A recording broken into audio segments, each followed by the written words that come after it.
Praise the Lord. யாத்திராகமம் 34 அதிகாரம் 6 சொல்லுகிறது, கர்த்தர் இரக்கமும் கிருபையும் நீடிய சாந்தமும் மகா தயையும் சத்தியமும் உள்ள தேவன்.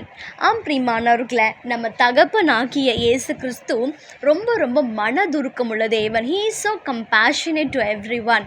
அதனால தான் நம்ம வேதத்தில் மத்தேயு 20 அதிகாரம் பார்க்கிறோம்.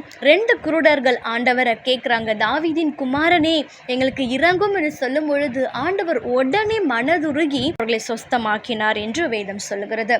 அது போல தான் நம்ம கூட ஆண்டவர் சமூகத்தில் போய் அழும் பொழுது அவர் கடினமுள்ள இருதயத்தோடு காணப்படலாம் இல்லைங்க. அவர் ரொம்ப ரொம்ப மனதுருக்கம் உள்ள தேவன். நம்ம அழும் பொழுது அவரும் அழுகுறாரு. நம்ம போகிற பாதையில் அவர் நமக்கு முன்பாக செல்றார். பிரியமானவர்களே, அப்போ ஒரு விஷயம் இந்த காலை வேளையில் ஆண்டவரே நீங்கள் மனதுருக்கம் உள்ள தேவன் என்று அவரை கூப்பிடும் பொழுது நம்ம தகப்பன் இறங்கி வந்து நம்முடைய காரியங்களை வாய்க்க செய்வார். கர்த்தர் உங்களை ஆசீர்வதிப்பாராக.